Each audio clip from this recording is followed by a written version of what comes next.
Here it is, people, the first petrol-electric hybrid ute on sale in Australia. It's the GWM Cannon Alpha. That's right, it's not a Toyota, and it has plenty going for it, this ute. It's got value for money, long ownership prospects, also one of the nicest ute interiors that you will come across, and plenty of other stuff that we need to talk about. So if you've already liked and subscribed, thanks very much. If you haven't, please do, it helps a lot. Let's take a look, shall we?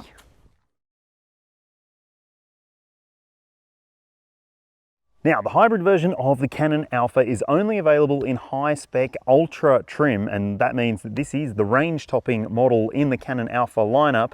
Now, if you want to know more about the more affordable versions, I drove the base model diesel. Make sure you click the link in the description below to check out that review, because it might make a lot more sense for you from a value perspective. Because, well, at 65 grand drive away, you are playing against some formidable rivals in the segment. I'm going to tell you about some of those rivals shortly. But let's talk about what you get as standard in this model. Now, it's the high grade, as I said, things like 18-inch alloy wheels, you've got LED lights all around the car, auto high beam lights, daytime running lights as well, of course, fog lights too. You've got roof rails, you've got a panoramic sunroof, there's also side steps, a very clever tailgate, which I'll show you a bit more of shortly. There's also a spray-in tub liner, and on the inside of this car you get leather interior trim. You get heated and cooled front seats with electric adjustment. You also get electric adjustment for the rear seats and heating and cooling in the back as well. There's wireless phone chargers in the front and in the back.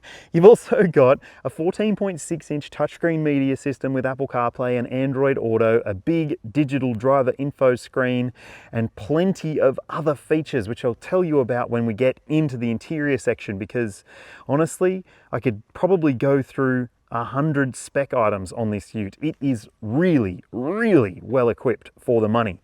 So do any of the alternatives stand out? Let's talk about that. At the moment, there are no alternatives to this ute if hybrid is what you are looking for. But if you are okay with diesel, well, you could look at the diesel version of this. I think it's really, really good, and it's cheaper, and it still comes really well spec'd. Or you could go and have a look at the Isuzu D-Max X-Terrain, which I think is a pretty good ute as well. Maybe not necessarily as luxe feeling as this on the inside, and maybe not quite as intimidating on the outside either, but it does seem to stack up pretty well for the money that's being asked for that X-Terrain model. Just be aware there might be wait lists for that one. Now, another option I think you should go and check out is the high-grade versions of the Mitsubishi Triton. I've done a big detailed review of the new generation Triton, and I think that the high-grade ones actually stand out pretty well, although they are missing some features that you might expect at around this kind of money. And obviously there's other options out there like the brilliant Ford Ranger and Volkswagen Amarok, both of which come with heaps of different versions available, but you can't get anything with a V6 engine for under about $70,000. So yeah, this stacks up pretty well, doesn't it? From the outside, it's kind of hard to differentiate this high-spec hybrid version compared to the other models in this lineup, but there is one way that you'll be able to tell it in traffic. It's this split tailgate design. So that might look a little bit peculiar, but let me show you something about it. So short press here, and this half of the tailgate, or this portion I should say, will open up. So then you've got a little grab handle here to open that section.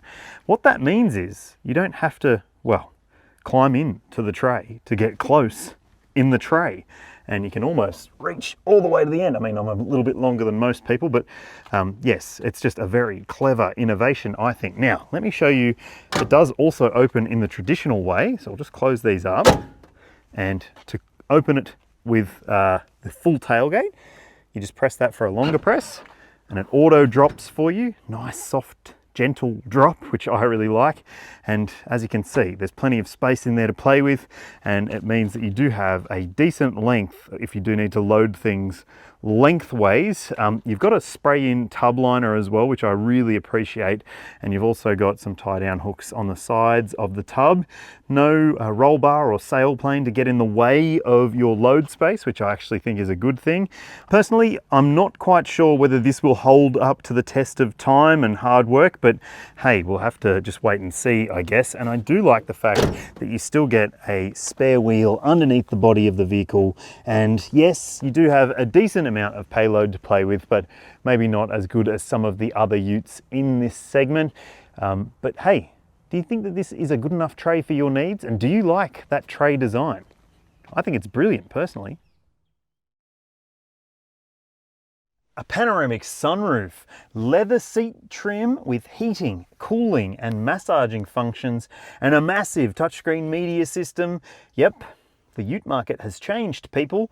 This is quite an exceptional experience when it comes to wow factor for a dual cab truck like this. Honestly, it's really impressive. And I'm not just talking at a glance impressive, I'm talking comfort and convenience impressive. Okay, so let's cover off some of the practicality stuff first. You've got a wireless phone charger here, which you can close up if you want to. You've got a pair of cup holders here. There's also a covered center console area with a removable bin, and there's cooling in there as well. You've got bottle holders in the doors and a decent sized glove box. And you've also got some really nice finishes in the interior. As I mentioned, leather seat trim, which is nice. And like I said, they are heated and cooled. And on the passenger side, you can electrically adjust this seat from the side if you wish, if you need to give someone in the back a bit more room. Now, this driver's seat has memory settings as well, and the mirrors will adjust to you on your position. And there's also a reach and rake adjustable steering wheel, and the steering wheel has heating as well. Plus you've got ambient lighting across the dashboard and this wood look trim too, and some nice soft elements across the dash and a nice light headliner as well. So all of that makes me pretty happy, I've got to say. And some elements of the controls are really good too. You've got fan control buttons down here and recirc and demister and that sort of stuff. And also, if you want to adjust the temperature, you have to do that on the screen, which is a little bit annoying. I wish there was just a toggle for the temperature adjustment, but there isn't. It's not the simplest screen because, well, there's a lot to it, frankly. There's lots of menus upon menus. And if you want to dive into your settings and car settings and stuff like that, it's deep. There's a lot to go through. I have been jumping in and out of some of the settings in this car because, well, I don't like the fact that this little camera here watches everything I'm doing and tells me if I'm distracted when I'm not distracted. So I turn that one off every single time. And there's also some other systems in here like your smart driving functionality, some of those things that you might actually want to turn off, like I do, the emergency lane keeping in particular, or just the regular lane keeping assistance. Otherwise, you've got some pretty decent usability here. There's an inbuilt sat-nav system, which does do a pretty good job in my experience. I haven't been using it a lot, but it's pretty quick to react, and I think that it's a pretty nice interactivity to that screen. I'm typically just using Apple CarPlay, and for my time in this car, I've had no issues with this wireless Apple CarPlay system. And just look at the size of it. It just makes it very easy to quickly touch an icon if you need to. So screen, yeah, pretty good, I would say, pretty good. There are some elements, like I said, that you need to learn. And then you've also got this digital driver info screen as well. Some of the controls for it are a bit confusing. They're on the steering wheel. And yes, like I said, takes some learning. You've got a bunch of controls down here as well. Thankfully, you do have buttons for the seat heating and seat cooling. Annoyingly, there is no steering wheel heating button, which I wish there was because it would just make that a bit easier than having to go through the screen to do that. Or maybe even the massage function button could be there.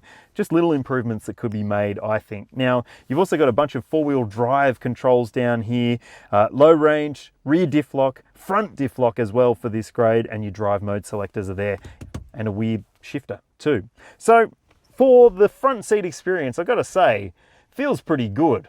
Let's jump in the back and see if it's luxurious like up front. Yes, I'm sliding the base of the seat forwards with electric adjustment. That just seems, well, honestly, maybe a little bit over the top, but it does add something to the backseat experience of this ute because It's a very, very nice place to sit. The seat is very comfortable and it's wide. There's not a massive tunnel intrusion to contend with, and you do have some really great functionality to this back seat. You've got heating and cooling for the outboard seats. Whoever sits in the middle, too bad, sorry, you miss out. But you've also got USB charge ports down there, directional vents as well, as you would expect. There's map pockets, there's bottle holders, and there's a flip down armrest here with a wireless phone charger. That could be the thing that gets fought over most in this car. And there's a little storage tray there as well. Pop-out cup holders in front too. So it is a pretty decent experience from that perspective. You can also fold that down if you want to for an armrest or something like that. There's no ski port. It doesn't load through into the tray or anything like that. And you do have ISOFIX points in the window seats and individual top tethers behind each of the seats, which I think is a real win if you're a parent, because it means you can feel like you're getting enough tension on that top tether strap, unlike in some of those other utes that have a center top tether and you never feel like it's quite as tight as it could be. But honestly, the backseat experience, there's nothing tight about it. It is a very, very nice place to sit. It's comfortable, it's roomy. You've got a little bit of light coming in from that sunroof too. Very good. Petrol-electric hybrid. If you've heard that term before, you're probably thinking, well, this is the frugal ute I've been waiting for. Well, just hold on a second. I'm going to tell you about the fuel consumption stuff when we go for a drive. But first, let's talk about this powertrain. You've got a turbocharged petrol engine combining with an electric motor, and you've also got a 9-speed automatic transmission and permanent four-wheel drive. So, look, on paper, that all seems pretty good. And when you see the outputs of this powertrain, you'll think to yourself, well, that's a V6 killer right there, and in fact it does have more power and torque than the Ranger or Amarok V6 models. So if that's what you need for bragging rights at the worksite, hey, seems to make sense, right? But just keep in mind, it is a heavy ute, and so it doesn't have the best payload capacity. You'll see the number on your screen, and while it does have the maximum brake towing capacity of 3.5 tons. If you were to put 350 kilos on the tow ball, your payload is significantly impacted in that instance. So a family of 4 and a caravan on the back, yeah, you're pretty much at the limit of what this car can handle. But personally, I don't think that people honestly should be towing 3.5 tons with a vehicle this size anyway, but tell me if I'm wrong in the comments. All right, let's go for a drive, shall we? Right, so Australia's first petrol-electric hybrid ute. Is it any good to drive? Well, in some ways it is. In other ways, it could be better. Things that I like about it include this powertrain, which right now is just in EV mode. So I can just cruise around at lower speeds in EV, but then put my foot down, the petrol engine kicks in, and it does have a little bit of lag when you are jumping between petrol and electric or trying to use a combination of the two.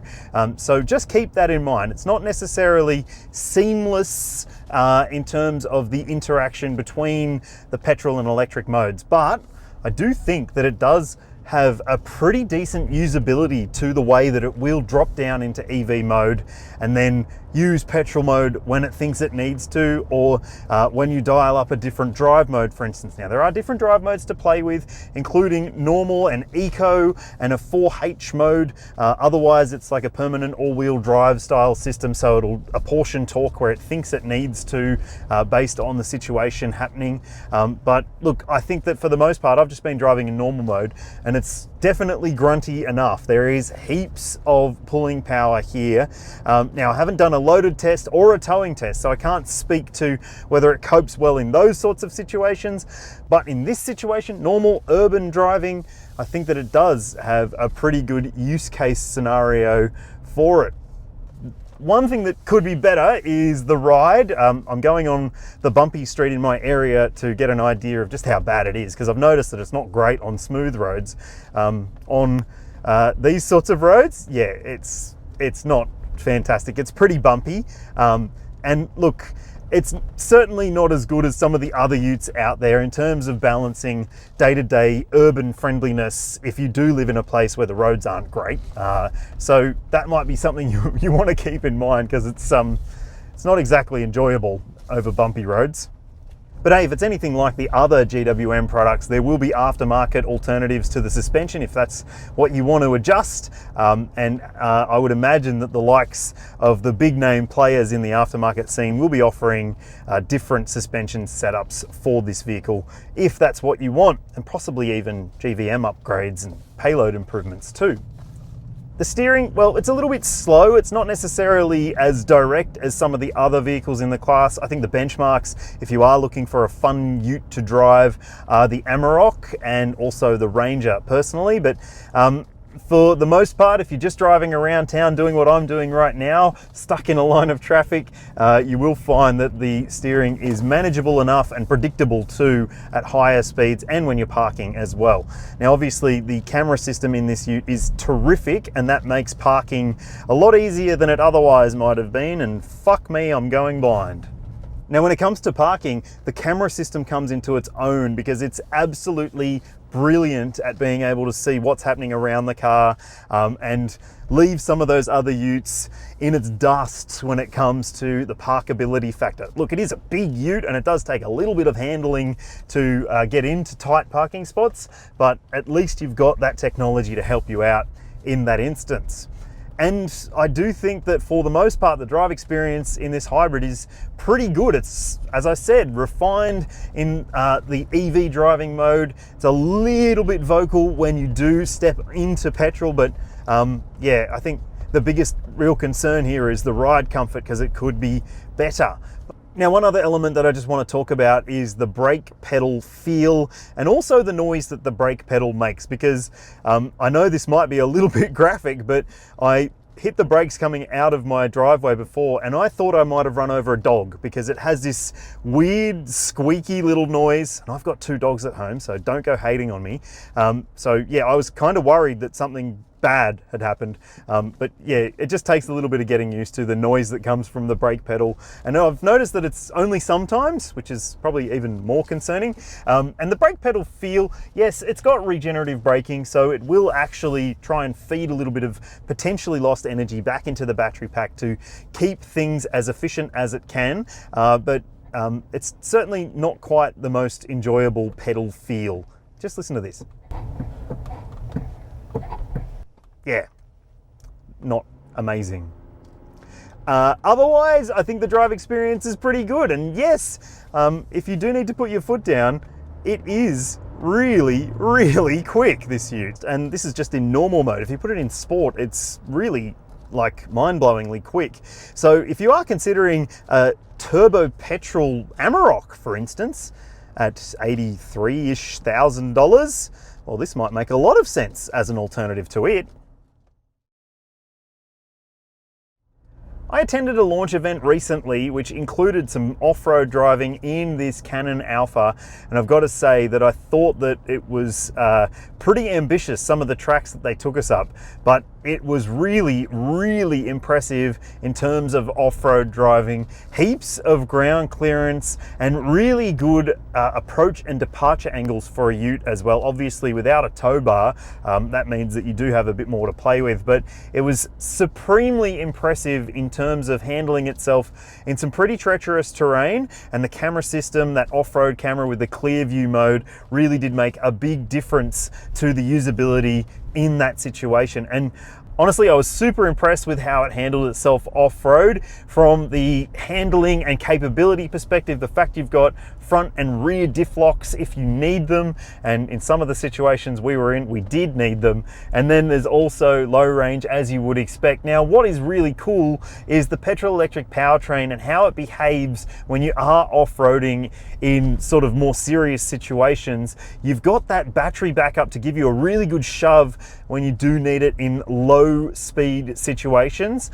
Just be mindful though that it is pretty potent and it will kick into that petrol mode if it thinks that it needs to. But from my testing, which wasn't necessarily extensive, I will say that I was still pretty bloody impressed with how it handled itself off-road. Now, when I think about hybrid fuel consumption, I'm thinking 5-6 litres per 100 in real world driving and an even lower official claim. But like I said, this powertrain is more about power than it is about frugality. So you'll see the official combined cycle number on your screen, and yeah, close to 10 litres per 100 Ks. That's on the high side, I would suggest. But look, in real world driving, yeah, it's about 11.5 litres per 100 that I've seen.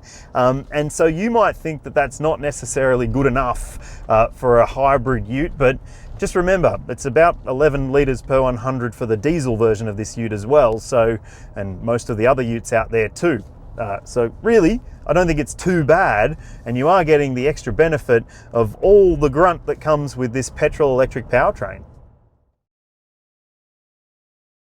I'm filming this in May 2024, and at this point in time there is no ANCAP safety rating for this ute, but hey, if it's going to get one, it's probably going to be 5 stars, because it does have all the stuff that you would expect to achieve that kind of rating. Things like autonomous emergency braking with pedestrian, cyclist, junction detection. There's lane keeping assistance with emergency lane keeping, which is annoying. I switched that off. And there's also a blind spot monitoring system with front and rear cross traffic alert. You've got rear auto braking as well.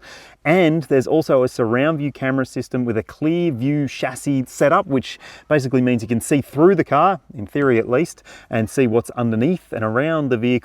And the surround view camera system is excellent, I reckon. There's front and rear parking sensors, and this top spec one also has a reversing assistant and a parking helper as well if you need it. I haven't used it because I don't like those things, but hey, to have them might be really, really beneficial for you. And when it comes to the airbag coverage, you've got dual front side, front center, and curtain coverage as well. All right, let's talk about ownership considerations when it comes to this ute. You've got a 7-year unlimited kilometre warranty, which is really, really good. And then there's also 7 years of roadside assist included too. Those stack up pretty well. And then you've got a 7-year cap price servicing plan. But keep in mind, your first service interval is a little bit different to the others. It's a shorter interval for the first one, just to make sure that everything's running fine. And you'll also see the average cost over that period for your maintenance for the hybrid versions of this ute. I think the Cannon Alpha Hybrid does stand out because it's petrol electric. It's also got some really amazing interior features, and the design of it, well, it does have some street cred, don't you think? Tell me what you think about it in the comment section below. Would you choose this, the diesel version, or one of the alternatives I mentioned, or something completely different? I'd love to hear from you. If you've already subscribed, thanks very much. See you in the next one.